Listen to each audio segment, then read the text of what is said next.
21শে August মামলায় খালাস পেলেন তারেক রহমান।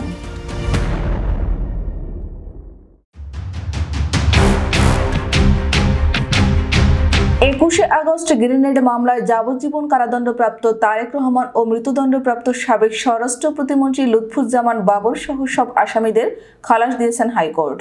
বিচারিক আদালতের রায় বাতিল করে রোববার বিচারপতি AKM আসাদুজ্জামান ও বিচারপতি সৈয়দ এনায়েত হোসেনের হাইকোর্ট বেঞ্চ এ রায় ঘোষণা করেন। গত 21শে নভেম্বর এ মামলায় খালাস চেয়ে করা আসামির আপিল ও ডেথ রেফারেন্স শুনানি শেষ হয়। এর আগে 2018 সালের 10 অক্টোবর এ মামলায় সাবেক স্বরাষ্ট্র প্রতিমন্ত্রী লুৎফুজ্জামান বাবর ও বিএনপি নেতা আব্দুস সালাম পিন্টু সহ 19 জনকে মৃত্যুদণ্ড দেন বিচারিক আদালত। যাবজ্জীবন কারাদণ্ড দেওয়া হয় বিএনপির ভারপ্রাপ্ত চেয়ারম্যান তারেক রহমান সহ 19 জনকে। আসামি পক্ষের আইনজীবীদের প্রত্যাশা, রাজনৈতিক উদ্দেশ্যে যাদের নাম মামলায় জড়ানো হয়েছে তারা সবাই খালাস পাবেন।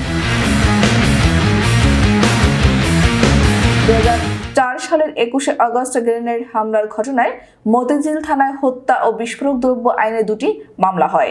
শুনানির বিষয়ে জ্যেষ্ঠ আইনজীবী SM শাহজাহান বলেছিলেন, এই মামলার দ্বিতীয় অভিযোগপত্রে যাদের আসামি করা হয়েছে সেটি আইনগতভাবে গ্রহণযোগ্য নয়, কারণ ম্যাজিস্ট্রেট আদালতে প্রথমে দেওয়া হয়নি, সরাসরি জজ আদালতে দায়ের করে। সেজন্য এই অভিযোগপত্র ফৌজদারি কার্যবিধি অনুযায়ী গৃহীত হতে পারে না। উপমহাদেশের বিভিন্ন দেশের সুপ্রিম কোর্ট ও হাইকোর্ট বিভাগের নজির আছে যে যদি দেখা যায় পুরো মামলায় অভিযোগ কোনো আসামির বিরুদ্ধে প্রমাণিত হয়নি ও যথাযথভাবে তদন্ত হয়নি, সেক্ষেত্রে সব আসামি খালাস পেলে যারা আপিল করেননি ওই রায়ের সুবিধা তারাও পেতে পারেন। রহমান ও কায়কোবাদ সহ কয়েকজন আপিল করতে পারেননি, সেক্ষেত্রে তারেক রহমান ও কায়কোবাদ সহ তাদের নির্দোষ সাব্যস্ত করা যেতে পারে।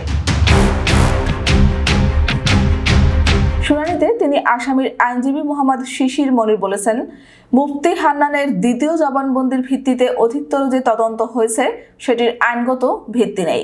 সুনির্দিষ্ট তথ্য প্রমাণ ছাড়াই রাজনৈতিক উদ্দেশ্যে সাজা প্রদান করা হয়েছে।